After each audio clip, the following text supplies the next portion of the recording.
एक बहुत ही classic story आज मैं आपसे शेयर करने वाली हूँ। ये कहानी 1960-70वीं सदी की है। उस वक्त बहुत कम कंपनियां ऐसी थी जो शैम्पू बनाती थी। एक ऐसी ही शैम्पू बनाने वाली कंपनी में दो दोस्त काम करते थे। एक का नाम था हर्ष और दूसरे दोस्त का नाम था निरानंद। हर्ष उसके नाम की तरह बहुत ही खुश और आनंदमय रहता था और निरानंद बिल्कुल उसके नाम की तरह उदास दुखी रहता था। इसलिए नहीं क्योंकि उनका नाम वैसा था, इसलिए क्योंकि उनका जीवन के प्रति जो दृष्टिकोण था वो बहुत ही अलग था।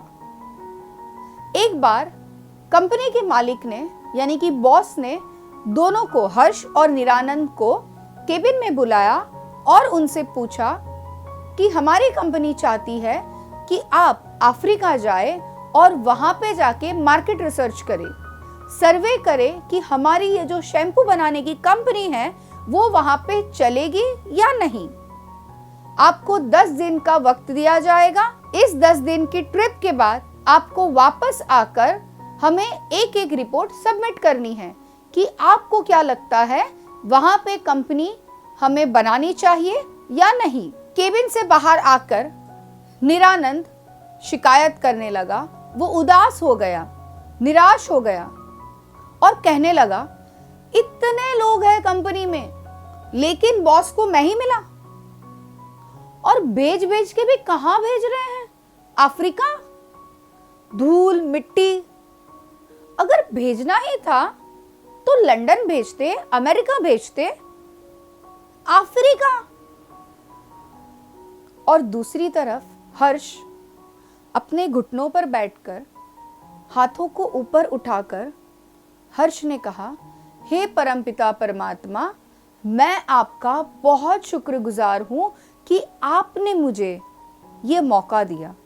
कंपनी में इतने सारे लोग हैं लेकिन फिर भी मुझे ये मौका मिला। बॉस ने जरूर कुछ मुझ में अच्छा देखा होगा। मैं शुक्रगुजार हूं कि मुझे नए लोग, नई जगह और नए अनुभव का मौका मिलेगा। हर्ष बहुत खुश था और निरानंद उदास। वो शिकायतों भरा मन लेकर रात भर सो नहीं पाया। मैंने ना दोस्तों एक बहुत अच्छा कोट पढ़ा था जो मैं आपको शेयर करना चाहूंगी। मुझे इस कहानी से याद आ रहा है, गौर फरमाइएगा। A complaining mind is never peaceful, a grateful heart is always peaceful।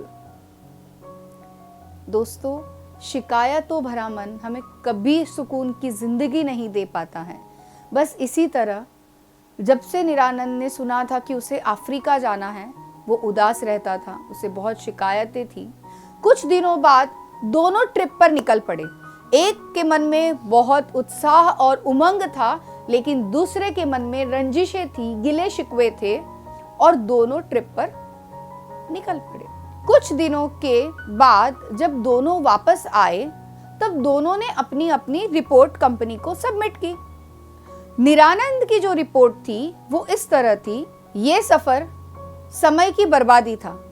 Africa जैसे शहर में शैम्पू बनाने की कंपनी खोलना यानी कि नुकसान का सामना करना है।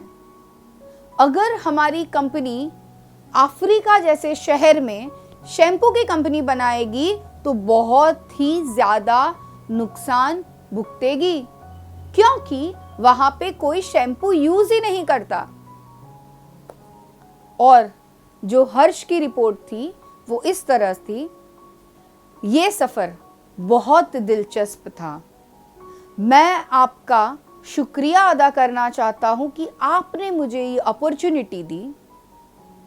अफ्रीका में हम अगर अपनी शैम्पू बनाने की कंपनी चलाते हैं तो कंपनी बहुत ही अच्छी तरह चलेगी और ये बहुत अच्छी अपॉर्चुनिटी है क्योंकि वहाँ पे कोई शैम्पू यूज़ ही नहीं करता, तो हम एक नया प्रोडक्ट वहाँ पे इंट्रोड्यूस कर सकते हैं और वहाँ पे कंपटीशन भी नहीं होगा और वहाँ पे मोनोपोली हमें मिलेगी और कंपनी को बहुत फ़ायदा होगा।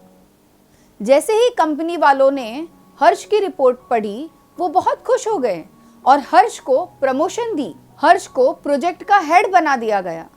ये सुनकर आग बबूला होकर निरानंद भागा हर्ष की तरफ।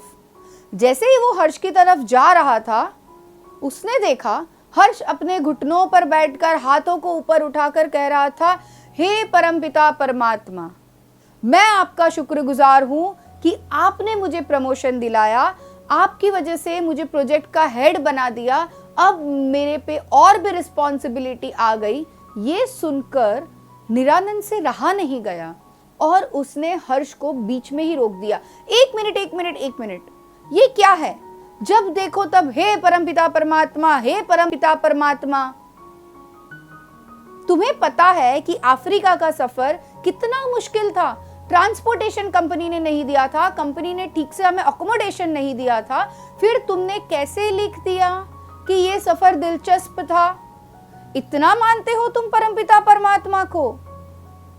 हर्ष ने मुस्कुराते हुए कहा, मेरे दोस्त, मैंने आज तक परमपिता परमात्मा को देखा नहीं है। मैं नहीं जानता वो कैसा है। मैं जो प्रार्थना करता हूं, मुझे नहीं पता वो उन तक पहुंचती भी है या नहीं, वो मेरी आवाज सुनते भी है या नहीं। लेकिन मुझे सिर्फ इतना पता है कि जब भी मैं परिस्थितियों का शुक्रिया अदा करता हूं, मुझे उस परिस्थिति में कुछ ना कुछ अच्छा दिख जाता है। मेरे मन में शिकायतों का जो भाव है वो नहीं आता। मैं शिकायतें करना भूल जाता हूं और कुछ अच्छा ढूंढ ही लेता हूं और इस अच्छाई की वजह से मैं खुश रहता हूं। ये बोलते बोलते हर्ष फिर अपने घुटनों पर बैठा। फिर ग्रेसफुली हाथों को ऊपर उठाते हुए उसने कहा, हे परमपिता परमात्मा, मैं आपका शुक्रगुजार हूं कि आपकी वजह से मुझे निरानंद जैसा मित्र मिला, जिसकी वजह से मैं आज जिंदगी को समझ पाया, आपको समझ पाया, खुश रहने का जरिया समझ पाया। निरानंद स्तब्ध हो गया। वो ये देखता रह गया। उसे इस बात का एहसास हुआ कि मैंने जिंदगी भर शिकायतें की, लेकिन फिर भी मैं खुश न रह पाया और शुक्रिया अदा करने से खुशियां मिलती हैं। निरानंद ने अपने हाथों को ग्रेसफुली उठाया और निरानंद ने कहा, हे परमपिता परमात्मा, मैं आपका शुक्रगुजार हूं कि आपने मुझे हर्ष जैसा मित्र दिया, जिसने मुझे जीवन जीने का सही तरीका बताया, शिकायतों को छोड़ना सिखाया। दोस्तों, हम भी ऐसे ही हैं। जैसे ही हमारे एक्सपेक्टेशन के विपरीत कुछ होता है, हमें गुस्सा आता है, हम शिकायतें करने लगते हैं, हम छोटी छोटी चीजों में प्रॉब्लम्स ढूंढने लगते हैं। मई महीने में लगता है बहुत गर्मी है, न जाने बारिश कब आएगी, कितनी गर्मी है। जैसे ही जून जुलाई आता है, हमें लगता है कितनी बारिश है, कैसे बाहर जाएंगे। प्रॉब्लम्स, ट्रैफिक की प्रॉब्लम, रास्ते खराब है उसकी प्रॉब्लम, बारिश आए तो प्रॉब्लम, बारिश ना आए तो प्रॉब्लम। हमें ये लगता है कि जिनकी जिंदगी परफेक्ट होती है ना, वो लोग सुकून की जिंदगी जी पाते हैं, उनकी जिंदगियों में कोई परेशानियां नहीं होती है क्योंकि उनकी लाइफ परफेक्ट है। ऐसे नहीं है दोस्तों।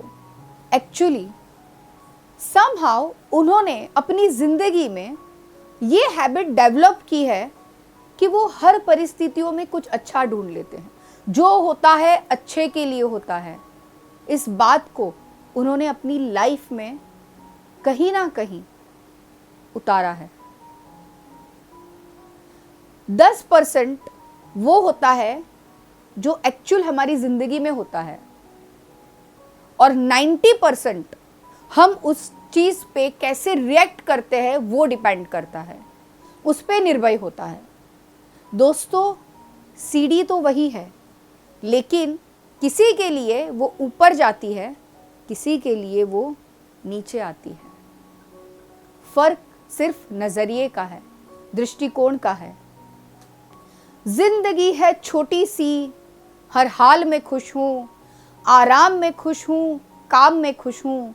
आज पनीर नहीं तो दाल में ही खुश हूँ, आज गाड़ी नहीं तो पैदल ही खुश हूँ। किसी के रूठने की अदा से खुश हूँ, रोकने वालों के हक जताने से खुश हूँ। बिछड़ गए उनकी मीठी यादों से खुश हूँ, जो करीब है उनके साथ से खुश हूँ। वो आने वाले कल के इंतजार में खुश हूँ। चोट लगी फिर भी जिंदा हूँ, जिंदगी के इस जज्बे से खुश हूँ। जो दिखता नहीं फिर भी उसकी आवाज से खुश हूँ, जो पास नहीं उसकी याद से खुश हूँ, जो अपना नहीं उसके एहसास से खुश हूँ।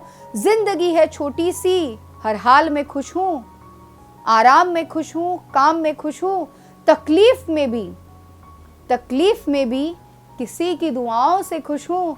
जिंदगी है छोटी सी, हर हाल में खुश हूँ। सो दोस्तों, शिकायतों को छोड़िए, खुश रहना सीखिए, खुश रहिए, मुस्कुराइए, be confident, be positive, be happy, be easy. देखते रहिए जिंदगी को मेरी नज़रों से। Thank you very much.